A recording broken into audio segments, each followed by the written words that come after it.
السلام عليكم ورحمة الله وبركاته. الحمد لله رب العالمين والصلاة والسلام على أشرف المرسلين وعلى آله وصحبه أجمعين. رب اشرح لي صدري ويسر لي أمري واحلل عقدة من لساني يفقهوا قولي.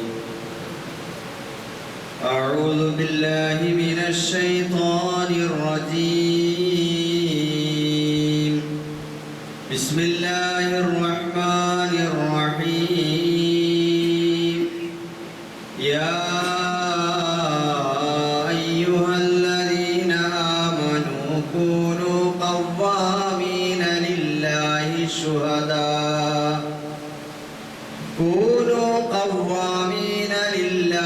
شهداء بالقسط ولا يجرمنكم شنآن قوم على ألا تعدلوا اعدلوا هو أقرب للتقوى واتقوا الله إن الله خبير بما تعملون.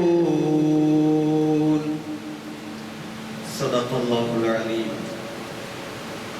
ബഹുമാന്യരായ സഹോദരന്മാരെ, സത്യവിശ്വാസികളെ, ജീവിതത്തിൻ്റെ നാനാ തുറകളിൽ സർവശക്തനായ അല്ലാഹു സുബ്ഹാനഹു വ തആലയുടെ വിധിവിലക്കുകൾ അല്ലാഹുവിൻ്റെ അന്ത്യദൂതൻ മുഹമ്മദുർ റസൂലുള്ളാഹി സ്വല്ലല്ലാഹു അലൈഹി വസല്ലമിൻ്റെ തിരുചര്യകൾ പ്രാവർത്തികമാക്കി ജീവിതത്തെ ഏറ്റവും അർത്ഥപൂർണമാക്കി തീർക്കുവാൻ ഞാൻ എന്നോടെന്ന പോലെ നിങ്ങൾ ഓരോരുത്തരോടും ഓർമ്മിപ്പിക്കുകയാണ്, ഉപദേശിക്കുകയാണ്. കാര്യങ്ങൾ ശ്രദ്ധയോടെ കേൾക്കുകയും നല്ലത് മാത്രം പിൻപറ്റുകയും ചെയ്യുന്ന, ചിന്തിക്കുന്ന സന്മാർഗദർശികളായ സജ്ജനങ്ങളിൽ അല്ലാഹു സുബ്ഹാനഹു വ തആല നാം ഏവരെയും ഉൾപ്പെടുത്തി അനുഗ്രഹിക്കുമാറാകട്ടെ.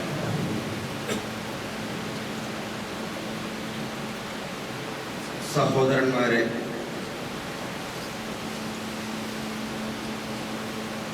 ഇന്ന് നമ്മുടെ രാജ്യം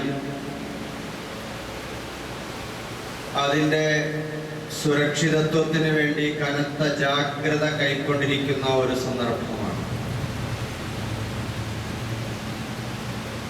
നമ്മുടെ രാജ്യത്തിൻ്റെ നീതിയും സുരക്ഷയും ഭദ്രതയും ഉറപ്പാക്കുന്നതിന് വേണ്ടി അയൽനാടിനോട് പോരാടിക്കൊണ്ടിരിക്കുന്ന ഒരു സന്ദർഭത്തിലാണ് നമ്മളുള്ളത്. ഈ സന്ദർഭത്തിൽ രാജ്യത്തിനൊപ്പം നിൽക്കാനും രാജ്യത്തിൻ്റെ ന്യായങ്ങളെ ഉയർത്തിപ്പിടിക്കാനും ഈ രാജ്യത്തെ മുസ്ലിങ്ങൾ എന്ന നിലയിൽ നമുക്ക് ബാധ്യതയുണ്ട്. ഇസ്ലാമിക ചരിത്രം പരിശോധിക്കുമ്പോൾ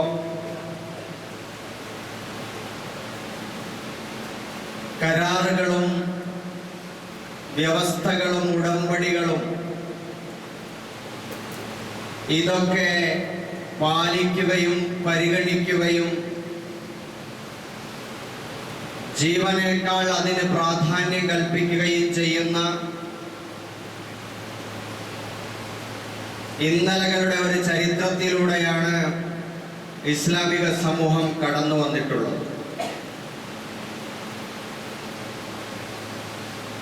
മുസ്ലിങ്ങൾ പരസ്പരം സഹോദരന്മാരാണ് എന്ന് പറയുമ്പോഴും മുസ്ലിങ്ങൾ ഇതര മതസ്ഥരുമായി ജനവിഭാഗങ്ങളുമായി ഉണ്ടാക്കുന്ന കരാറുകൾക്കും സന്ധികൾക്കും ഒരു സാമൂഹിക സുരക്ഷയുടെ ഭാഗമായി വ്യക്തിപരമായ മുസ്ലിം സൗഹാർദ്ദത്തെക്കാൾ അതിന് പ്രാധാന്യമുണ്ടെന്ന് ഇസ്ലാമിക ചരിത്രം നമ്മെ ബോധ്യപ്പെടുത്തുകയാണ്. നബി സല്ലല്ലാഹു അലൈഹി വസല്ലം മക്കയിൽ നിന്ന് മദീനയിലേക്ക് ഹിജ്റ പോയ സന്ദർഭത്തിൽ അവിടെ സാമൂഹിക ഭദ്രതയ്ക്ക് വേണ്ടി നബി സല്ലല്ലാഹു അലൈഹി വസല്ലം വ്യത്യസ്തതകളെ ഏകോപിപ്പിക്കുന്നതിന് വേണ്ടി,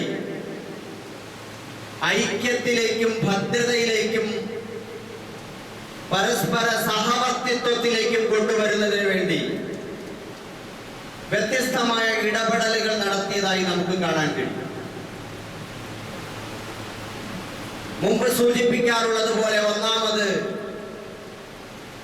മുസ്ലിങ്ങളെ പരസ്പരം സഹോദരന്മാരാക്കി മാറ്റി എന്നതാണ് ഒന്നാമത്തെ ഘട്ടം. മക്കയിൽ നിന്ന് വന്ന മുഹാജിറുകളെയും മദീനയിലെ അൻസാറുകളെയും ഏകോദര സഹോദരന്മാരാക്കി മാറ്റി പരിശുദ്ധനായ റസൂലുള്ളാഹി സ്വല്ലല്ലാഹു അലൈഹി വസല്ലം. രണ്ടാമതായി മദീനയിലെ വ്യത്യസ്തതകളെ ഒരു മഴവിൽ സഖ്യമാക്കി ബഹുമുഖ സഖ്യം രൂപപ്പെടുത്താൻ ശ്രമിച്ചു. മദീനയിലെ ജൂതന്മാർ, മക്കയിൽ നിന്ന് വന്ന മുസ്ലിങ്ങൾ, മദീനയിലെ മുസ്ലിങ്ങൾ, ഇങ്ങനെ വ്യത്യസ്ത ജനവിഭാഗം. മക്കയിൽ നിന്ന് വന്ന മുഹാജിറുകൾ തന്നെ അവർ ബനൂ ഹാഷിം, ബനൂ ഉമയ്യ തുടങ്ങിയ ഗോത്രങ്ങളും ഉപവിഭാഗങ്ങളുമുണ്ട്. മദീനയിലുള്ള മുസ്ലിങ്ങൾ ഔസ്, ഖസ്റജ് ഗോത്ര വിഭാഗങ്ങളും അതോടൊപ്പം അവരുടെ ഉപഗോത്ര വിഭാഗങ്ങളും മറ്റുമുണ്ട്. അതുപോലെ ജൂതന്മാരെ സംബന്ധിച്ചിടത്തോളം ബനൂ ഖുറൈള, ബനൂ ഖൈനുഖാഅ്, ബനൂ നളീർ ഗോത്രങ്ങൾ, വ്യത്യസ്ത ഗോത്രങ്ങളാണ് ജൂത സമൂഹം എന്ന് പറയുന്നത്. പിന്നെ അവരുടെ ഉപഗോത്രങ്ങൾ വേറെയുമുണ്ട്. അതുപോലെ അറബ് ഗോത്ര സമൂഹങ്ങളും അവരുടെ ഉപഗോത്രങ്ങളും വേറെയുണ്ട്. ബനൂ ഹാരിസ, ബനൂ സാലിമ, ബനൂ സായിദ പോലെയുള്ള വ്യത്യസ്തമായ വേറെ അറബ് ഗോത്രങ്ങൾ. അപ്പോൾ ഓരോ ഗോത്രങ്ങൾക്കും വ്യത്യസ്തമായ ഭരണഘടനയും അതല്ലെങ്കിൽ ജീവിത ശൈലിയും ആചാരങ്ങളും അനുഷ്ഠാനങ്ങളും സമീപനങ്ങളും നയതന്ത്രങ്ങളും ഒക്കെ ഓരോ ഗോത്രങ്ങളും കാത്തു സൂക്ഷിക്കുന്നുണ്ടായിരുന്നു. അവർക്കൊക്കെ നേതാക്കന്മാരും പടയാളികളും ഉണ്ടായിരുന്നു. അപ്പൊ ആ അർത്ഥത്തിൽ ഈ ജനങ്ങളെല്ലാം വ്യത്യസ്തമായ തുരുത്തുകളിൽ അവനവന്റേതായ താല്പര്യങ്ങളും നയതന്ത്രങ്ങളും പിടിവാശികളുമായി മുമ്പോട്ട് പോയാൽ ഒരു ഒന്നു ചേർന്ന കൂട്ടുജീവിതത്തിൽ, സാമൂഹിക ജീവിതത്തിൽ ഇത് പരസ്പരം ചിത്രതയും കലഹങ്ങളും ഉണ്ടാക്കുമെന്നത് കൊണ്ട് തന്നെ അള്ളാഹുവിന്റെ അന്ത്യദൂതൻ മുഹമ്മദ് റസൂലുള്ളാഹി സ്വല്ലല്ലാഹു അലൈഹി വസല്ലം മദീനയിലേക്ക് വന്ന ആദ്യ നാളുകളിൽ തന്നെ ജൂത ഗോത്രങ്ങളെയും അറബ് ഗോത്രങ്ങളെയും മുസ്ലിം വിഭാഗങ്ങളെയും അവരുടെയൊക്കെ ഉപവർഗങ്ങളെയും എല്ലാവരെയും വിളിച്ചു ചേർത്ത് വിശാലമായ ഒരു യോഗം ചേരുകയുണ്ടായി. അതിൽ നബി സല്ലല്ലാഹു അലൈഹി വസല്ലം കൃത്യമായ ഒരു ഭരണഘടന, കോൺസ്റ്റിറ്റ്യൂഷൻ ഓഫ് മദീന എന്ന പേരിൽ അറിയപ്പെടുന്നു, അല്ലെങ്കിൽ മദീന ചാർട്ടർ എന്നറിയപ്പെടുന്നു. ഏറ്റവും ഉന്നതവും ഉഗ്രവുമായിട്ടുള്ള ആധുനിക ഭരണഘടനകൾക്ക് പോലും മാർഗദർശനം നൽകുന്ന ഭരണഘടന എന്ന അർത്ഥത്തിൽ ആ മദീന ചാർട്ടർ ഉടമ്പടികൾ അത് പ്രകാരം എല്ലാവരെയും യൂണിറ്റി ഇൻ ഡൈവേഴ്സിറ്റി എന്ന് പറയുന്നു. നാനാത്വത്തിൽ ഏകത്വം. നമ്മൾ നാനാതരത്തിലുള്ള ജാതി, മത, വർഗ, വർണ്ണ, സമുദായ, ഗോത്ര വിഭാഗങ്ങളായി നിൽക്കുമ്പോഴും യൂണിറ്റി ഉണ്ടാക്കുന്ന, ഏകത്വം ഉണ്ടാക്കുന്ന, ലോകത്തിന് അതുവരെ ഇല്ലാത്ത ഒരു മാതൃക പ്രവാചകൻ മുഹമ്മദ് നബി സല്ലല്ലാഹു അലൈഹി വസല്ലമയിലൂടെ അവിടെ നടപ്പിലാക്കപ്പെടുകയുണ്ടായി. അതവരുടെ മുമ്പിൽ വായിച്ചു കേൾപ്പിച്ചു. അനേകം നിയമങ്ങൾ, ക്ലോസുകൾ അതിൽ കാണാൻ കഴിയും. അതിന് പ്രധാനമായിട്ട് ഒരു വ്യവസ്ഥ ഇതാണ്: ഇന്നഹും ഉമ്മത്തുൻ വാഹിദ മിൻ ദൂനിൻ നാസ് ഇവരെല്ലാവരും ഒരൊറ്റ രാജ്യമാണ്, ഒരൊറ്റ സമൂഹമാണ്. ഈ കരാറിൽ ഒപ്പിടുന്ന മുസ്ലിങ്ങളും ജൂതന്മാരും അറബികളും ബഹുദൈവ വിശ്വാസികളും ഇതര ഗോത്രങ്ങളും മതകാര്യങ്ങളിൽ വേണ്ടത്ര താല്പര്യമില്ലാത്ത ആളുകളും ഉൾപ്പെട്ട ഈ ജനവിഭാഗങ്ങൾ എല്ലാവരും ഒരൊറ്റ ജനതയാണ്.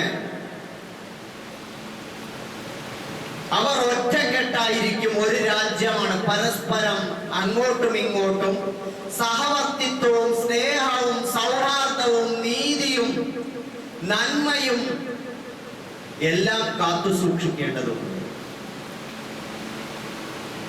അടുത്ത ഒരു പ്രധാനപ്പെട്ട നിയമം ഇതായിരുന്നു: ലിൽ യഹൂദി ദീനുഹും വലിൽ മുസ്ലിമീന ദീനുഹും. ജൂതന്മാർക്കും മറ്റ് ജനവിഭാഗങ്ങൾക്കും അവരവരുടേതായ മതം അനുസരിച്ച് ജീവിക്കാനുള്ള സ്വാതന്ത്ര്യവും അവകാശവും ഉണ്ട്. മുസ്ലിങ്ങൾക്ക് അവരവരുടേതായ മതം അനുസരിച്ച് ജീവിക്കാനുള്ള അവകാശം, മതസ്വാതന്ത്ര്യം. അപ്പൊ മുഹമ്മദ് നബി സല്ലല്ലാഹു അലൈഹി വസല്ലം വിഭാവന ചെയ്യുന്ന ഒരു രാജ്യത്ത്, ഒരു രാഷ്ട്രത്തിൽ ഇതര മതജനവിഭാഗങ്ങൾക്ക് വിലക്കുകളില്ല, സ്വാതന്ത്ര്യമാണ്. അവനവന്റേതായ മതങ്ങൾ അനുഷ്ഠിക്കാനും ആചരിക്കാനും ആരാധനാലയങ്ങൾ കെട്ടി ഉയർത്താനും ഒക്കെയുള്ള സ്വാതന്ത്ര്യം വകവെച്ചു കൊടുക്കുന്നു. തുല്യാവകാശം, തുല്യനീതി ഉറപ്പുവരുത്തുന്നു.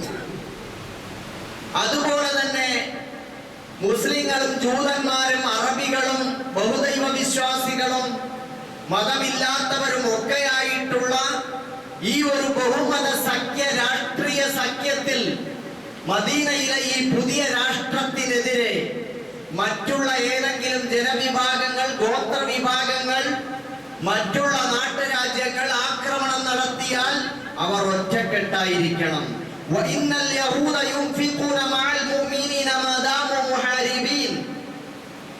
തീർച്ചയായും ജൂതന്മാരും മുസ്ലിമീങ്ങളും ഒരുമിച്ച് യുദ്ധ ഫണ്ടിലേക്ക് അവർ സംഭാവനകൾ ചെയ്യണം. മാദാമു മുഹാരിബീൻ, അവർ യുദ്ധത്തിൽ കഴിയുന്ന കാലം. എന്ന് പറഞ്ഞാൽ മുസ്ലിങ്ങളുടേതും അതുപോലെ ജൂതന്മാരുടേതും ഇതര ജനവിഭാഗങ്ങളുടേതുമായ പൊതു സ്വത്ത്, പൊതു ഫണ്ട്, അത് ആ രാജ്യത്തെ, ആ സമൂഹത്തെ പ്രതിരോധിക്കുന്നതിന് വേണ്ടി എല്ലാവരുടേതുമായ വിഹിതം തുല്യമായി ഉണ്ടാവണം.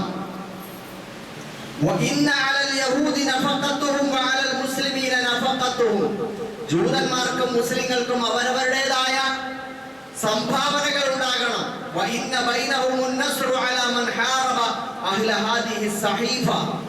ഈ ഭരണഘടന അല്ലെങ്കിൽ ഈ നിയമാവലി അനുശാസിക്കുന്ന, അംഗീകരിക്കുന്ന, കരാറിൽ ഒപ്പിട്ടിട്ടുള്ള ജനവിഭാഗങ്ങൾ അവർക്കെതിരെ യുദ്ധം ചെയ്താൽ, ആരെങ്കിലും പുറത്തു നിന്ന് ബാഹ്യ ശക്തികൾ യുദ്ധത്തിന് വേണ്ടി ഇറങ്ങിയാൽ അവർക്കെതിരെ ഒറ്റക്കെട്ടായിരിക്കണം. അപ്പോ ആ അർത്ഥത്തിൽ നമ്മൾ നമ്മുടെ രാജ്യത്തെ ഭരണഘടനയെയും അതിന്റെ വ്യവസ്ഥകളെയും നമ്മൾ മാനിക്കണം. ഇനി വേറെയും കുറെ കരാറുകളും ഉടമ്പടികളും കാണാം. മറ്റൊരു ഉദാഹരണം എടുത്തു നോക്കിയാൽ ഹുദൈബിയ സന്ധി. ഹുദൈബിയ സന്ധി നിലവിൽ വരുമ്പോൾ അതിൽ 4 വ്യവസ്ഥകളാണ് ഉണ്ടായിരുന്നത്.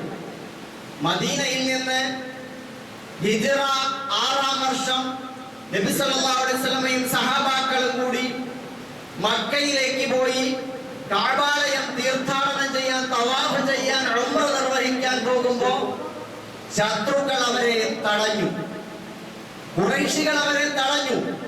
ഹുദൈബിയയിൽ വെച്ച് അവസാനം അവർ ഒരു സന്ധിക്ക് സന്നദ്ധമായി. സംഭവം സുദീർഘമാണ്, പിന്നെ ഒരിക്കൽ വിശദീകരിക്കാം. പക്ഷെ ഇവിടെ പരാമർശിക്കപ്പെടേണ്ട വിഷയം അതിലെ 4-ാമത്തെ ഒരു വ്യവസ്ഥയാണ്. ആ വ്യവസ്ഥയിൽ ഇതാണ് ഉണ്ടായിരുന്നത്: മുസ്ലിങ്ങൾക്ക് അവർക്ക് ഇഷ്ടമുള്ള ഗോത്രങ്ങളും ജനവിഭാഗങ്ങളുമായി സഖ്യം ചേരുന്നതിന് യാതൊരു തടസ്സവുമില്ല. അതേപോലെ തന്നെ ഖുറൈശികൾക്കും അവരോട് യോജിക്കുന്ന ഗോത്രങ്ങളുമായിട്ടോ ജനവിഭാഗങ്ങളുമായിട്ടോ സഖ്യം ചേരുന്നതിന് യാതൊരു തടസ്സവുമില്ല. സഖ്യമുണ്ടാകും. അങ്ങനെ സഖ്യത്തിലായാൽ യഥാർത്ഥത്തിലുള്ള ഖുറൈശികളോട് സഖ്യത്തിലാകുന്ന ജനവിഭാഗങ്ങൾ, ഗോത്രവിഭാഗങ്ങൾ അവർ ഒറ്റക്കെട്ടായിരിക്കും. അവരോട് സഖ്യത്തിലുള്ള ഗോത്രത്തിനെതിരെ ആരെങ്കിലും തിരിഞ്ഞാൽ അത് യഥാർത്ഥത്തിൽ ഖുറൈശികളോടുള്ള യുദ്ധമായിട്ട് കണക്കാക്കും. അതുപോലെ മുസ്ലിങ്ങളോട് സഖ്യം ചേർന്ന ഗോത്രത്തിനോട് ആരെങ്കിലും യുദ്ധം ചെയ്താൽ മുസ്ലിങ്ങളോടുള്ള യുദ്ധമായിട്ട് അത് കണക്കാക്കും. ആ അർത്ഥത്തിൽ ഒരു സഖ്യമുണ്ടാക്കി. അങ്ങനെ വന്നപ്പോ ബനൂ ബക്കർ ഗോത്രക്കാര് മുസ്ലിങ്ങളോട് കരാറുണ്ടാക്കി. ബനൂ ബക്കർ ഗോത്രക്കാര് ഖുറൈശികളോട് കരാറുണ്ടാക്കി. ഖുസാഅ ഗോത്രക്കാര് മുസ്ലിങ്ങളോടും കരാറുണ്ടാക്കി. അങ്ങനെ കാലങ്ങൾ നീണ്ടുപോകുന്നതിനിടയിൽ കരാറ് നിലനിൽക്കുകയാണ്. ഖുറൈശികളും മുസ്ലിങ്ങളും തമ്മിൽ ഒരു വർഷത്തോളം ഒരു പ്രശ്നവുമില്ലാതെ അങ്ങനെ മുമ്പോട്ട് പോവുകയാണ്. അങ്ങനെ ഇരിക്കുമ്പോഴാണ് ബനൂ ബക്കർ ഗോത്രക്കാര് അവർക്ക് രഹസ്യമായി ആയുധം കൊടുത്തിട്ട് മുസ്ലിങ്ങളുമായി സഖ്യത്തിലുള്ള ഖുസാഅ ഗോത്രക്കാരെ ആക്രമിക്കുന്നത്. അങ്ങനെ നിരവധി പേരെ കൊലപ്പെടുത്തിയ സന്ദർഭത്തിൽ ഈ വിവരം നബി സല്ലല്ലാഹു അലൈഹി വസല്ലം അറിയില്ലെന്നാണ് അവർ വിചാരിച്ചത്. ഖുസാഅ ഗോത്രത്തലവൻ നബി സല്ലല്ലാഹു അലൈഹി വസല്ലമിന്റെ അടുക്കൽ വന്ന് കവിതാരൂപേണ അവിടെ നടന്ന സംഭവങ്ങൾ അവതരിപ്പിച്ചു. അപ്പൊ റസൂലുള്ളാഹി സ്വല്ലല്ലാഹു അലൈഹി വസല്ലം അവർക്ക് ധൈര്യം കൊടുത്തു. നമ്മളുമായി കരാറിലുള്ള ഖുസാഅ ഗോത്രം അവർ മുസ്ലിങ്ങളല്ല, നിങ്ങൾക്ക് വേണ്ടി പ്രതിരോധിക്കാൻ ഞങ്ങൾ പ്രതിജ്ഞാബദ്ധരാണ്, സന്നദ്ധരാണ്, നിങ്ങൾ ധൈര്യമായി നിന്നോളൂ എന്ന് പറഞ്ഞുകൊണ്ട് നബി സല്ലല്ലാഹു അലൈഹി വസല്ലമയുടെ യുദ്ധ സജ്ജീകരണങ്ങൾ നടത്തുന്നു. പിന്നെ മക്ക ഫതഹിലേക്ക് പോകുന്ന രംഗമൊക്കെ അങ്ങനെയാണ് ഉണ്ടാവുക. അപ്പൊ ഈ പറഞ്ഞു വരുന്നതിന്റെ താല്പര്യം, നമ്മൾ സാമൂഹികമായി ഉണ്ടാക്കുന്ന കരാറുകൾക്ക് വളരെ പ്രാധാന്യമുണ്ട്. അത് ജനങ്ങളുടെ മറുഭാഗത്തുള്ളവരുടെ ജാതിയോ മതമോ വർഗമോ വർണ്ണമോ നോക്കിയിട്ടല്ല. ഈ ഹുദൈബിയ സന്ധിയിൽ തന്നെ പ്രധാനപ്പെട്ട ഒരു കരാറ് ഇങ്ങനെയാണ്: ഖുറൈശികളിൽ നിന്ന് ആരെങ്കിലും ഇസ്ലാം സ്വീകരിച്ചിട്ട് മുസ്ലിങ്ങളുടെ അടുക്കലേക്ക് വന്നാൽ അവരെ തിരിച്ചയക്കണം. മുസ്ലിങ്ങളിൽ നിന്ന് ആരെങ്കിലും ഖുറൈശികളുടെ അടുക്കലേക്ക് ഇസ്ലാം സ്വീകരിച്ചിട്ട് ഇസ്ലാം ഉപേക്ഷിച്ചിട്ട് ഖുറൈശികളുടെ അടുക്കലേക്ക് ചെന്നാൽ അവരെ തിരിച്ചയക്കരുത്. അനീതിയല്ലേ? ഖുറൈശികളിൽ നിന്ന് ആരെങ്കിലും അവരുടെ മതം ഉപേക്ഷിച്ചിട്ട് ഇസ്ലാം സ്വീകരിച്ചിട്ട് മുസ്ലിങ്ങളുടെ അടുക്കലേക്ക്, നബിയുടെ അടുക്കലേക്ക് വന്നാൽ അവരെ തിരിച്ചയക്കണം. എന്നാൽ തിരിച്ച് ഖുറൈശികളിൽ നിന്ന് ആരെങ്കിലും, മുസ്ലിങ്ങളിൽ നിന്ന് ആരെങ്കിലും ഇസ്ലാം ഉപേക്ഷിച്ചിട്ട് അങ്ങോട്ട് ചെന്നാൽ അവരെ തിരിച്ചു വിടൂല. അപ്പൊ ഇതും ആ കരാറിൽ ഉണ്ടായിരുന്നു. അങ്ങനെ നിൽക്കുമ്പോഴാണ് കരാർ കഴിഞ്ഞപ്പോ അബൂ ജന്ദൽ റളിയല്ലാഹു അൻഹു, സഹിൽ ഇബ്നു അംർ എന്ന് പറയുന്ന കരാറിന് വേണ്ടി വന്ന ഖുറൈശിയുടെ മോൻ തന്നെ അവിടെ നിന്നും തടവ് ചാടി, ഇസ്ലാം സ്വീകരിച്ച് മക്കയിൽ കഴിയുകയായിരുന്നു. അയാൾ തടവ് ചാടി നബിയുടെ അടുക്കലേക്ക് വന്നു. എന്നെ ഇസ്ലാം സ്വീകരിച്ചതിന്റെ പേരിൽ അവർ തടങ്കലിട്ടിരിക്കുകയാണ്. ഹൃദയഭേദകമായ രംഗമാണ്. ഒരു മുസ്ലിം സഹോദരൻ ഇസ്ലാം സ്വീകരിച്ചപ്പോ, മക്കയിൽ നിന്ന് ഖുറൈശികളുടെ ഇടയിൽ നിന്ന് ഇസ്ലാം സ്വീകരിച്ചപ്പോ അവരെ പിടിച്ച് ഖുറൈശികൾ തടവിലിട്ടു, ചങ്ങലക്കിട്ടു, ഉപദ്രവിക്കുന്നു, മതം മാറ്റാൻ ശ്രമിക്കുന്നു. ആ സഹോദരൻ അവിടെ നിന്ന് എങ്ങനെയോ ചങ്ങലയും പൊട്ടിച്ച് അതും വലിച്ചുകൊണ്ട് പൊട്ടിയ ചങ്ങലയുമായി നബിയുടെ അടുക്കലേക്ക് വരികയാണ്, രക്ഷിക്കണമെന്ന്. നബി സല്ലല്ലാഹു അലൈഹി വസല്ലം പറഞ്ഞത്, നമ്മൾ തമ്മിൽ ഒരു കരാറിലാണ്, അതുകൊണ്ട് നിങ്ങൾ ഇപ്പോൾ ക്ഷമിക്കണം, സഹായിക്കാൻ നിവർത്തിയില്ല എന്ന് പറയും. സംഭവം സുദീർഘമാണ്. അതിന്റെ മറുവായനകൾ, ക്ഷമാപണത്തിന് വേണ്ടിയാണ് പലരും ഇതൊക്കെ ഉദ്ധരിക്കാറുള്ളത്. പക്ഷെ ഞാൻ പറയുന്നത്, ഇത് കരാറിന് ഇസ്ലാം എല്ലാ കാലത്തും എന്ത് പ്രാധാന്യം കൊടുത്തു എന്നതിന്റെ ഉദാഹരണമാണ്, തെളിവാണ്. അപ്പൊ നബി സല്ലല്ലാഹു അലൈഹി വസല്ലം അവിടെ തടവ് ചാടി വന്ന ഒരു സഹോദരനെ രക്ഷിക്കുന്നതിന് പകരം അദ്ദേഹത്തിനെ അവർക്കൊപ്പം വിട്ടുകൊടുത്തു. അല്ലാഹു വിജയത്തിന്റെ വഴികൾ നിനക്ക് തുറന്നു തരുമെന്ന് പറഞ്ഞ് വിട്ടുകൊടുത്തിട്ട് നബി സല്ലല്ലാഹു അലൈഹി വസല്ലം ചെയ്തത് എന്താണ്? കരാറ്, നമ്മൾ അവരുമായി കരാറ് ചെയ്തിട്ടുണ്ട്, ഇങ്ങോട്ട് ആരെങ്കിലും ഇസ്ലാം സ്വീകരിച്ചു വന്നാൽ അവരെ തിരിച്ചു വിട്ടുകൊടുക്കാം എന്ന് പറഞ്ഞിട്ടുണ്ട്. ആ വാക്ക് പാലിച്ചേ മതിയാവുകയുള്ളൂ. അതുകൊണ്ട് സഹോദര ക്ഷമിക്കണം എന്ന് പറയുന്നു. അപ്പൊ ഇസ്ലാം കരാറുകൾക്കും ഉടമ്പടികൾക്കും വ്യവസ്ഥകൾ മതങ്ങൾക്കും സാമൂഹികമായ സഖ്യങ്ങളും അതുപോലെ തന്നെ ധാരണകളും ഉണ്ടാക്കി പൊതുസമൂഹത്തിൽ ആരോഗ്യകരമായ ഒരു സാമൂഹിക സഹവർത്തിത്വവും സഹവാസവും സഹിഷ്ണുതയും മര്യാദയും പുലർത്തി ബഹുസ്വരങ്ങളെ ഏകസ്വരമാക്കി ലയിപ്പിച്ചു കൊണ്ടുപോകുന്നതിന് മറുഭാഗത്ത് ഇസ്ലാമികമായി ബുദ്ധിമുട്ടുകളും പ്രയാസങ്ങളും ഉണ്ടാകുമ്പോഴും അതിന് പ്രാധാന്യം കൽപ്പിച്ചിരുന്നു എന്നാണ് ഇതിൽ നിന്ന് മനസ്സിലാക്കാൻ കഴിയുന്നത്. ഇന്ത്യ പോലുള്ള ഒരു രാജ്യത്ത് നമ്മളിവിടെ മുസ്ലിങ്ങളുണ്ട്, ഹിന്ദുക്കളുണ്ട്, ക്രിസ്ത്യാനികളുണ്ട്, ജൂതന്മാരുണ്ട്, സിഖുകാരുണ്ട്, മതമില്ലാത്തവരുണ്ട്, അനേകം മതങ്ങളും ജാതികളും ഉപജാതികളും നൂറുകണക്കിന് നമ്മുടെ രാജ്യത്തുണ്ട്. പക്ഷെ ഈ ജനവിഭാഗങ്ങളെയെല്ലാം കൂട്ടിയിണക്കുന്നതാണ് നമ്മുടെ ഭരണഘടന എന്ന് പറയുന്നത്. ആ ഭരണഘടനയിൽ നബി സല്ലല്ലാഹു അലൈഹി വസല്ലം മദീന കരാറിൽ സൂചിപ്പിച്ചതുപോലെ യൂണിറ്റി ഇൻ ഡൈവേഴ്സിറ്റി, നാനാത്വത്തിൽ ഏകത്വം.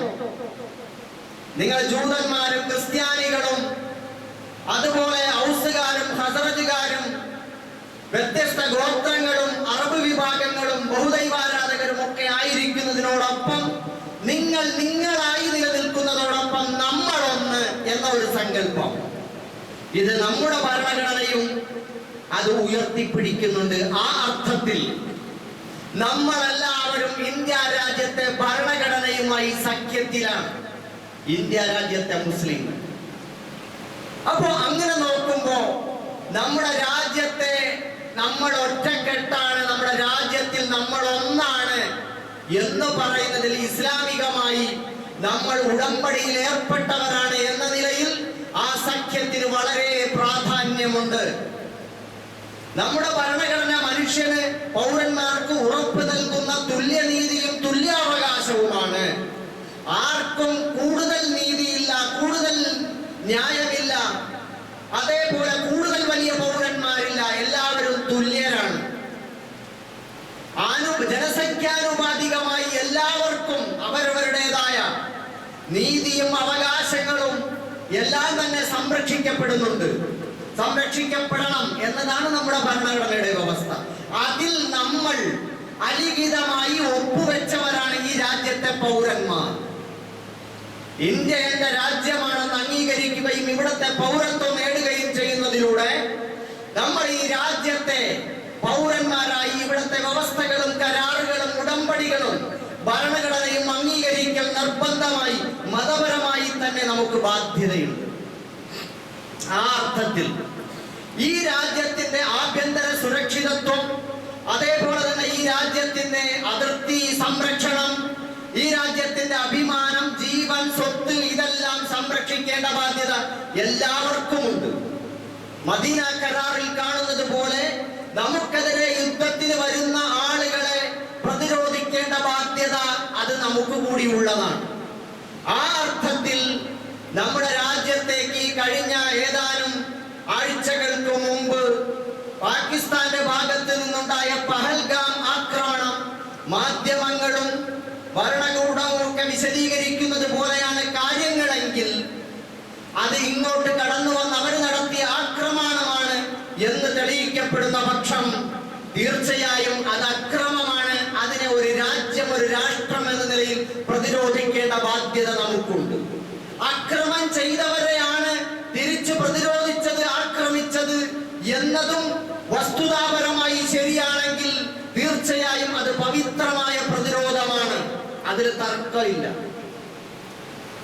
അതേസമയം നേരെ മറുവശത്ത് അന്യായമായി കടന്നാക്രമണം നടത്തുന്നത് പാകിസ്ഥാനാണെങ്കിൽ അക്രമികളെ അല്ലാതെ കഴിഞ്ഞ ദിവസം കാശ്മീരിലെ നിരപരാധികളായ ആളുകളെ കൊന്നതുപോലെ അന്യായമായി നിരപരാധികളെ കൊല്ലുന്നത് പാകിസ്ഥാനാണെങ്കിൽ ആ പാകിസ്ഥാൻ ചെയ്യുന്നത് അക്രമമാണ്, അന്യായമാണ്. സഹോദരന്മാരെ, ഈ രൂപത്തിൽ നമ്മുടെ രാജ്യത്തിന് ഒപ്പം നിൽക്കേണ്ട ബാധ്യത നമുക്കുണ്ട്. രാജ്യത്തിന്റെ പ്രതിരോധത്തിന് വേണ്ടി ശ്രമിക്കുന്ന ജവാന്മാരെ അവരെ പിന്തുണയ്ക്കേണ്ട ബാധ്യത നമുക്കുണ്ട്. നമ്മൾ അവരെ പിന്തുണയ്ക്കുന്നു. നമ്മുടെ രാജ്യം വിജയിക്കട്ടെ എന്ന് നമ്മൾ പ്രാർത്ഥിക്കുന്നു. അതോടൊപ്പം ഒരു കാര്യം കൂടി മനസ്സിലാക്കേണ്ടത്, യുദ്ധം എന്ന് പറയുന്നത് അത് നമുക്ക് പരിഹാരമല്ല, പ്രതിരോധം പരിഹാരമാണ്. വിശുദ്ധ ഖുർആൻ അത് സൂചിപ്പിക്കുന്നുണ്ട്. വലക്കും ഫിൽ ഖിസാസി ഹയാത്തുൻ യാ ഉലിൽ അൽബാബ്. ചിന്തിക്കുന്നവരെ, പ്രതിക്രിയയിൽ നിങ്ങൾക്ക് ജീവിതമുണ്ട്. നമ്മുടെ രാജ്യത്തിന്റെ അതിർത്തി ആക്രമിച്ച് കടക്കുമ്പോ, നിരപരാധികളെ കൊല്ലുമ്പോ, അന്യായമായി പലതും ചെയ്യുമ്പോ ആ രാജ്യത്തെ അല്ലെങ്കിൽ വ്യക്തിയെ, സമൂഹത്തെ, രാഷ്ട്രത്തെ ചെറുത്തു നിൽക്കേണ്ട ബാധ്യതയുണ്ട്. അതിലെന്തുണ്ട്? നമുക്ക് ജീവിതമുണ്ട്. കാരണം ഇങ്ങോട്ട് കളിച്ചാൽ ശരിയാകില്ല, തിരികെ കിട്ടും എന്ന തോന്നൽ ഉണ്ടാക്കുന്നിടത്തോളം, ആ തോന്നലിൽ നമ്മൾ വിജയിക്കുന്നിടത്തോളം നമുക്കത് പ്രതിരോധം വമ്പിച്ച വിജയമാണ്. സുരക്ഷിതമായി ജീവിക്കാം. ഇങ്ങോട്ട് കൊലയുണ്ടായാൽ, കൊല്ലപ്പെട്ടാൽ അങ്ങോട്ടും കൊല്ലപ്പെടും. ഇങ്ങോട്ട് ആക്രമണം ഉണ്ടായാൽ അങ്ങോട്ടും പ്രത്യാക്രമണം ഉണ്ടാകും. ഇവിടെ ജീവൻ നഷ്ടപ്പെട്ടാൽ അവിടെയും ജീവൻ നഷ്ടപ്പെടും. ഇവിടെ ഭവനങ്ങൾ തകർക്കപ്പെട്ടാൽ അവിടെയും ഭവനങ്ങൾ തകർക്കപ്പെടും. ഈ ഒരു ചിന്താഗതിയിലൂടെ സമൂഹത്തിൽ, ജീവിതത്തിൽ സുരക്ഷിതത്വം ഉണ്ടാകും. ആ ഒരു പ്രതിക്രിയാ നിയമം ലോകം അംഗീകരിക്കുന്ന ആ അർത്ഥത്തിൽ യുദ്ധം വിജയമാണ്. എന്നാൽ ആ യുദ്ധം വംശഹത്യയിലേക്കും കൂട്ടനാശങ്ങളിലേക്കും പോകുന്ന, സംഹാര താണ്ഡവമാടുന്ന, യുദ്ധം ഒരു വെറിയാകുന്ന, കഴിഞ്ഞ ദിവസം എം സ്വരാജ് MLA അദ്ദേഹത്തിന്റെ ഫേസ്ബുക്കിലും മറ്റും കുറിച്ചപ്പോ പറഞ്ഞതുപോലെ, അതിർത്തിയിൽ വെടിപൊട്ടുന്നതും മിസൈല് വീഴുന്നതും ആക്രമണം ഉണ്ടാകുന്നതും ബോംബ് വീഴുന്നതും പൂരപ്പറമ്പിലെ കാഴ്ച പോലെ കണ്ടിരിക്കാനും സുഖമാണ്. പക്ഷേ അത് വീട്ടുമുറ്റത്താകുമ്പോൾ ഒരു മിസൈല് വീണാലുള്ള അവസ്ഥ നമ്മൾ ആലോചിക്കേണ്ടതാണ്. അതുകൊണ്ട് യുദ്ധാസക്തി നല്ലതല്ല എന്ന് അദ്ദേഹം പറഞ്ഞതുപോലെ, നമ്മുടെ ആളുകൾക്കൊക്കെ ഒരുതരം യുദ്ധജ്വരം ബാധിച്ചുകൊണ്ടിരിക്കുകയാണ്. നമ്മുടെ രാജ്യം അങ്ങനെ ഉദ്ദേശിച്ചിട്ടില്ല എന്നാണ് മനസ്സിലാവുന്നത്. അവരെ നിലയ്ക്ക് നിർത്തുക, ആക്രമണങ്ങൾ അവസാനിപ്പിക്കുക എന്ന അർത്ഥത്തിൽ മാത്രമാണ് ഈ യുദ്ധം തുടങ്ങിയിട്ടുള്ളത് എന്നാണ് മനസ്സിലാവുന്നത്. ആ അർത്ഥത്തിൽ അത് ന്യായമാണ്, പവിത്രമായ ഒരു നിലപാട്. എന്നാൽ ഒരു വംശവെറിയിലേക്ക്, അതൊരു യുദ്ധ വെറിയിലേക്ക് ജനങ്ങൾ അതിനെ ആഘോഷത്തിലെടുക്കുന്നത് അപകടകരമാണ്. മനുഷ്യന്റെ ജീവൻ വിലപ്പെട്ടതാണ്. നമ്മൾ മനസ്സിലാക്കണം, ഇന്ത്യയുടെ കയ്യിൽ മാരകമായ ആണവായുധങ്ങൾ ഉണ്ടെങ്കിൽ അതേപോലെ മറുഭാഗത്തും ആണവായുധങ്ങളുണ്ട്. എല്ലാവരും അവരവരുടേതായ 10, 130, 120 ആണവായുധ കേന്ദ്രങ്ങൾ, ആണവായുധങ്ങൾ സംഭരിച്ചു വെച്ചിട്ടുണ്ട്. ഇതൊക്കെ ഓരോന്നിനും ഓരോ പട്ടണങ്ങളിലേക്കും കിലോമീറ്റർ കണക്കാക്കി സൂക്ഷിച്ചു വെച്ചൊക്കെയാണ്. ഇന്ത്യയിലെ പ്രധാനപ്പെട്ട നഗരങ്ങളിലേക്ക്, പാകിസ്ഥാനിലെ പ്രധാനപ്പെട്ട നഗരങ്ങളിലേക്ക്, അവരുടെ പ്രധാനപ്പെട്ട മർമ്മപ്രധാനമായ സെന്ററുകളിലേക്ക് ഒക്കെ കണക്കാക്കി വെച്ചിരിക്കുകയാണ്. ഇത് അങ്ങോട്ടും ഇങ്ങോട്ടും പെയ്യാൻ തുടങ്ങിയാൽ, വർഷിക്കാൻ തുടങ്ങിയാൽ മനുഷ്യൻ കൂട്ടനാശത്തിലേക്ക് പോകൂലേ? അപ്പൊ പിന്നെ എന്താണ് വേണ്ടത്? പക്വമായ നിലപാടുകൾ നമുക്കുണ്ടാവണം. പക്വമായ നിലപാട് നമ്മുടെ രാജ്യത്ത് നിന്ന് ഇതുവരെയും നമ്മൾ കണ്ടിട്ടുണ്ട്. ആ അർത്ഥത്തിൽ നമ്മൾ രാജ്യത്തെ പിന്തുണയ്ക്കുകയാണ്. സഹോദരന്മാരെ, അങ്ങനെ ഒരു പൂർണ്ണമായ കൂട്ടനാശത്തിലേക്ക്, ആണവ പ്രയോഗങ്ങളിലേക്ക് പോകരുത്. അന്താരാഷ്ട്ര യുദ്ധ നിയമങ്ങൾ, UN-ന്റെ മാർഗനിർദ്ദേശങ്ങൾ ഒക്കെ പാലിച്ചുകൊണ്ടാവണം ഇതെല്ലാം ഉണ്ടാവേണ്ടത്. നിരപരാധികൾ, സിവിലിയൻസ്, അവർക്കെതിരെയുള്ള ആക്രമണങ്ങൾ ഉണ്ടാവരുത്. ജൈവായുധങ്ങളും രാസായുധങ്ങളും പ്രയോഗിക്കപ്പെടരുത്. അതേപോലെ തന്നെ നിരപരാധികൾക്ക് നേരെ ആക്രമണങ്ങൾ ഉണ്ടാവരുത്. ഹോസ്പിറ്റലുകൾ, സ്കൂളുകൾ, ആരാധനാലയങ്ങൾ, അതിന് നേരെ ആക്രമണങ്ങൾ ഉണ്ടാവരുത്. ഇങ്ങനെയൊക്കെയുള്ള യുദ്ധമര്യാദകൾ തന്നെ അന്താരാഷ്ട്ര തലത്തിലുണ്ട്. ഇതെല്ലാം പാലിക്കപ്പെടണം. നമ്മൾ മനസ്സിലാക്കണം, ഓരോ മനുഷ്യന്റെയും ജീവൻ പവിത്രമാണ്. അവിടെ ജാതിയും മതവും നോക്കിയിട്ടല്ല ഈ യുദ്ധം. ഇന്ത്യ രാജ്യത്തെ ജനവിഭാഗങ്ങൾ, പാകിസ്ഥാനിലെ ജനവിഭാഗങ്ങൾ, അപ്പുറമുള്ളവന്റെയും ഇപ്പുറമുള്ളവന്റെയും മതവും ജാതിയും നോക്കിയുമല്ല, നമ്മുടെ ആഭ്യന്തരമായ സുരക്ഷിതത്വവും പരമാധികാരവും ഭദ്രമായിരിക്കണം. അതിനെ ഒരു ശക്തിയെയും വെല്ലുവിളിക്കാനും തകർക്കാനും നമ്മൾ അനുവദിക്കൂല. എന്ന അർത്ഥത്തിലാണ് അത് നോക്കിക്കാണേണ്ടത്. മറുഭാഗത്ത് അവൻ ഭീകരൻ, അവൻ മറ്റവൻ, അവൻ ഇവൻ എന്ന അർത്ഥത്തിൽ അവനെ ജാതിയുടെ, മതത്തിന്റെ, വർഗത്തിന്റെ, വർണ്ണത്തിന്റെ പേരിൽ അവനെ ടാർഗറ്റ് ചെയ്യുക, അവനെ നോക്കിക്കാണുക എന്നത് ഭരണഘടനാപരമായ വിരുദ്ധമാണ്. ആ അർത്ഥത്തിൽ ആഘോഷിക്കപ്പെടാൻ ആരെങ്കിലും മുമ്പോട്ട് വന്നിട്ടുണ്ടെങ്കിൽ അവരാണ് രാജ്യത്തിന് ദ്രോഹികൾ, രാജ്യദ്രോഹികൾ. രാജ്യസ്നേഹികൾ, രാജ്യത്തിന്റെ ഭദ്രതയ്ക്ക് വേണ്ടി നിൽക്കുന്ന ജവാന്മാർക്കൊപ്പമാണ്. ഇന്ത്യ ജയിക്കട്ടെ എന്ന് പ്രാർത്ഥിക്കുന്നു. ഇന്ത്യ ജയിക്കണമെങ്കിൽ അത് പ്രതിക്രിയാ സ്വഭാവത്തിൽ അവരെ ഭയപ്പെടുത്തി നിലയ്ക്ക് നിർത്തി പിൻവാങ്ങി നമ്മുടെ നില ഭദ്രമാക്കി നമുക്ക് സമാധാനം ഉറപ്പുവരുത്തി മുമ്പോട്ട് പോകാൻ കഴിയണം. കൂട്ടനാശങ്ങളിലേക്ക്, ജീവനാശങ്ങളിലേക്ക് പോകാതിരിക്കണം. അങ്ങനെ ആവാതിരിക്കട്ടെ എന്ന് നമുക്ക് കൂട്ടമായി പ്രാർത്ഥിക്കാം. കൂട്ടമായി നമുക്ക് പ്രാർത്ഥിക്കാം. പരിശുദ്ധ ഖുർആൻ പറഞ്ഞത് എന്താണ്? പരിശുദ്ധ ഖുർആൻ പറഞ്ഞത് മൻ ഖതല നഫ്സൻ ബിഗൈരി നഫ്സിൻ ഔ ഫസാദിൻ ഫിൽ അർദ് ഫകഅന്നമാ ഖതല അന്നാസ ജമീഅ. ആരെങ്കിലും ഒരാൾ മറ്റൊരാളെ കൊലപ്പെടുത്തി, ബിഗൈരി നഫ്സിൻ പ്രതിക്രിയ എന്ന നിലയിലല്ലാതെ ഒരാളെ കൊലപ്പെടുത്തി, ഔ ഫസാദിൻ ഫിൽ അർദ് അല്ലെങ്കിൽ ഭൂമിയിൽ കുഴപ്പമുണ്ടാക്കി എന്നതിന്റെ പേരിലല്ലാതെ ആരെങ്കിലും കൊന്നു, എന്നാൽ നിരപരാധിയായ ആളുകൾ, സിവിലിയൻസിനെ കൊന്നാൽ അവൻ ജനങ്ങളെ മുഴുവൻ കൊന്നതിന് തുല്യമാണ്. ഒരു നിരപരാധിയായ മനുഷ്യനെ ജീവിപ്പിച്ചാൽ, അവന് ജീവൻ നൽകിയാൽ, അവനെ ഒഴിച്ചു നിർത്തിയാൽ അവൻ മുഴുവൻ മനുഷ്യരെയും ജീവിപ്പിക്കുന്നതിന് തുല്യമാണ് എന്ന് പരിശുദ്ധ ഖുർആൻ നമ്മളെ ഓർമ്മിപ്പിക്കുകയാണ്. അതുകൊണ്ട് സഹോദരന്മാരെ, നമ്മൾ നീതിക്കും ന്യായത്തിനുമൊപ്പം ഈ രാജ്യത്തിനൊപ്പം ചേർന്ന് നിൽക്കുന്നു. രാജ്യം വിജയിക്കട്ടെ. കൂട്ടനാശങ്ങളിൽ നിന്ന് നമ്മുടെ നാടിനെയും ലോകത്തെയും പടച്ച തമ്പുരാൻ രക്ഷപ്പെടുത്തട്ടെ. എത്രയും പെട്ടെന്ന് ഈ യുദ്ധം അവസാനിക്കട്ടെ. നമ്മുടെ രാജ്യത്തും അയൽ നാടുകളിലും സമാധാനം വരട്ടെ. നമ്മുടെ നാടിന്റെ വിദ്യാഭ്യാസമില്ലായ്മയും നിരക്ഷരതയും അതുപോലെ തൊഴിലില്ലായ്മയും പട്ടിണിയും ഇതെല്ലാം മാറി കൂടുതൽ കരുത്തുള്ള ഒരു രാഷ്ട്രത്തെ കെട്ടിപ്പടുക്കാൻ നമുക്കെല്ലാവർക്കും സാധിക്കട്ടെ എന്ന് പ്രാർത്ഥിക്കുകയാണ്.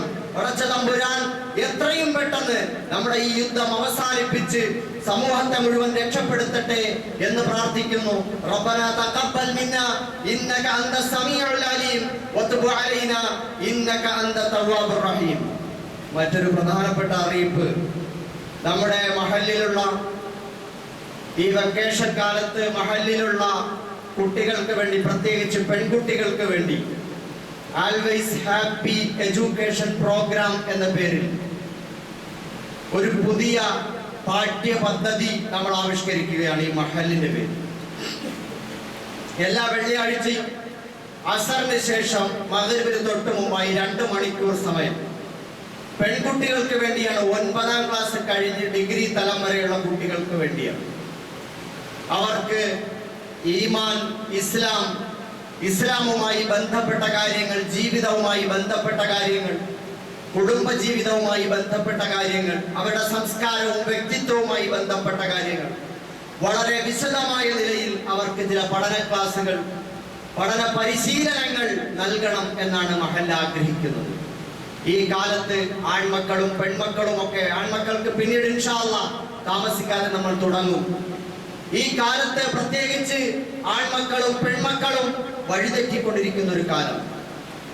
നമ്മൾ ആകെ കാണുന്നത് നമ്മുടെ സ്കൂൾ കലാലയ വിദ്യാഭ്യാസമാണ്. മക്കളൊക്കെ ഉന്നത തലങ്ങളിലെത്തണം.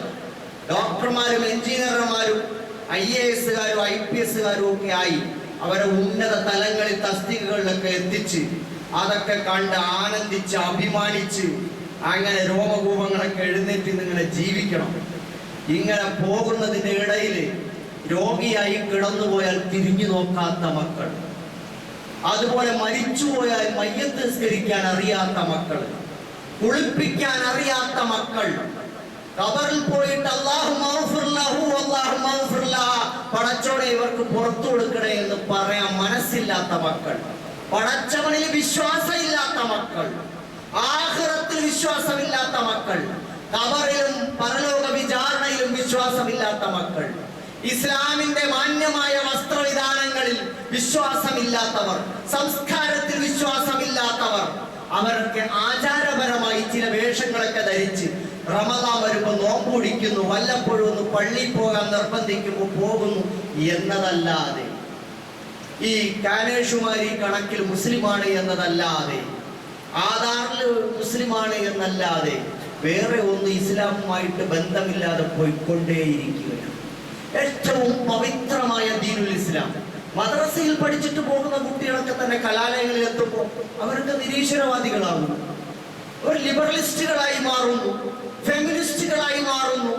എന്തിനാ കല്യാണം? അതൊന്നും വേണ്ട, വരട്ടെ.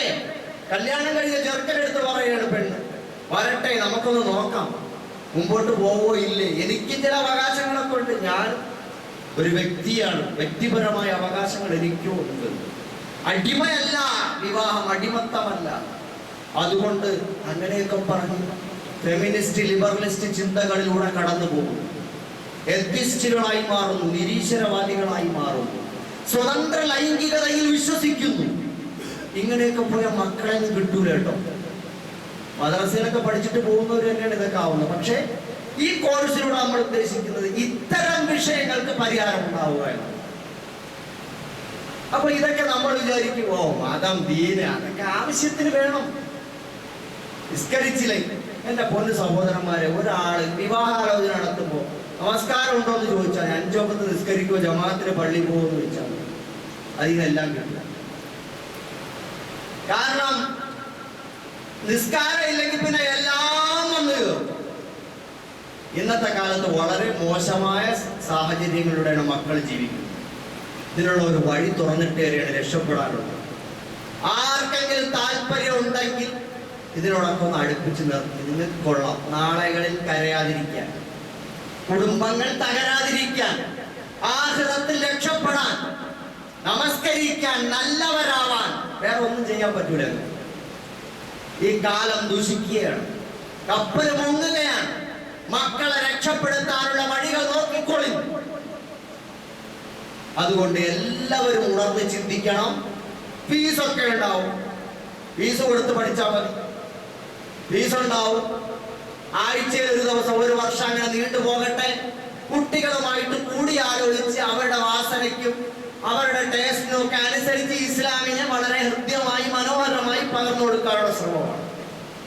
അപ്പോ രജിസ്റ്റർ ചെയ്യേണ്ടവർ രജിസ്റ്റർ ചെയ്തോളി ഉടനെ തന്നെ. ജുമായ്ക്ക് ശേഷം ഇവിടെ കമ്മിറ്റിയുമായി ബന്ധപ്പെട്ടവരുണ്ടാവും, ഭാരവാഹികളുണ്ടാവും. അവരോട് പറയും, പേര് കൊടുത്തിട്ട് പോയി ഓള പേരും ഒക്കെ എഴുതി അതിൻ്റെ ഫോൺ നമ്പറും ഒക്കെ കൊടുക്കി, നിങ്ങളുടെ ഫോൺ നമ്പറും കൊടുക്കി കോണ്ടാക്ട് ചെയ്യുക. അവരോട് പോയി കാര്യങ്ങൾ പറഞ്ഞ് ബോധ്യപ്പെടുത്തി ആഴ്ചയിൽ ഒരു ദിവസം 2 മണിക്കൂർ നീക്കി വെക്കാൻ ശ്രമിക്കും. ഇൻഷാ അല്ലാഹ് അതുകൊണ്ട് ഗുണമുണ്ടാവും. അള്ളാഹു വിജയിപ്പിക്കട്ടെ. നമ്മുടെ മക്കളെയൊക്കെ സ്വാലിഹീങ്ങളും സ്വാലിഹാത്തുകളുമാക്കി തരട്ടെ. അതുകൊണ്ട് എല്ലാവരും അതിൽ ഉണർന്ന് ചിന്തിക്കണം എന്ന് പ്രത്യേകം ഓർമ്മിപ്പിക്കുകയാണ്. അള്ളാഹു സുബ്ഹാനഹു വ തആല നമ്മളെ എല്ലാവരെയും അനുഗ്രഹിക്കുമാറാകട്ടെ. അതേപോലെ തന്നെ ഒരു ജനാസ നമസ്കാരം ഉണ്ടാകും. ഹാഫിദ് അല്ലമീൻ മൗലവി പത്തനംതിട്ട. അതേപോലെ നമ്മുടെ വെൽഫെയർ ആണ് മറ്റൊന്ന്, ബക്കറ്റ് കളക്ഷൻ. നമ്മുടെ മഹലിലുള്ള പിന്നെ പാവങ്ങളായ ആളുകൾക്ക് വേണ്ടിയിട്ടുള്ള സംഭാവന, എല്ലാവരും അതിനുവേണ്ടി സഹായിക്കണം. അതുപോലെ നമ്മുടെ പള്ളിയുടെ കാര്യം മറന്നു പോകരുത്, അതിൻ്റെ പണി പുരോഗമിച്ചുകൊണ്ടിരിക്കുകയാണ്. അതുകൊണ്ട് എല്ലാവരും വാഗ്ദാനം ചെയ്തവർ അത് പൂർത്തിയാക്കാൻ പരമാവധി ശ്രദ്ധിക്കുക. അതോടൊപ്പം തന്നെ വാഗ്ദാനം ഇനിയും ചെയ്തിട്ടില്ലാത്തവരും ഈ മഹലിൽ ഇപ്പോൾ ഈ പദ്ധതിയെ കേട്ടുകൊണ്ടിരിക്കുന്ന മറ്റു നാട്ടിൽ നിന്ന് വന്ന സഹോദരന്മാരുണ്ടെങ്കിൽ അവരുമൊക്കെ നിങ്ങളെ കൊണ്ട് കഴിയുന്ന പരമാവധി ഞങ്ങളുടെ ഒരു പള്ളി പണിയുകയാണ്. ഏറ്റവും ഹൃദ്യമായ ഒരു തഖ്വയുടെ പള്ളി പണിയാനാണ് ശ്രമിക്കുന്നത്. നിങ്ങളെല്ലാവരും അതിൽ ഭാഗവാക്കാവണമെന്ന് ഓർമ്മിപ്പിക്കുന്നു. അല്ലാഹു നമ്മളെല്ലാവരെയും അനുഗ്രഹിക്കുമാറാകട്ടെ. നമ്മുടെ രാജ്യത്ത് പൂർണ്ണമായ സമാധാനം നൽകി അനുഗ്രഹിക്കുമാറാകട്ടെ. നമ്മൾ ഇന്ന് മരണപ്പെട്ടു പോയവർക്ക് അല്ലാഹു സ്വർഗം കൊടുത്ത് അനുഗ്രഹിക്കുമാറാകട്ടെ. നമ്മുടെ സദഖകൾ അല്ലാഹു സ്വീകരിച്ച് പൂർണ്ണമായി ജാരിയായ സദഖയാക്കി തരുമാറാകട്ടെ. റബ്ബനാ തഖബ്ബൽ മിന്നാ ഇന്നക അൻത സമീഉൽ അലീം വതുബ് അലൈനാ ഇന്നക അൻത തവ്വാബുർ റഹീം. അസ്സലാമു അലൈക്കും വറഹ്മത്തുള്ളാഹി വബറകാതുഹു.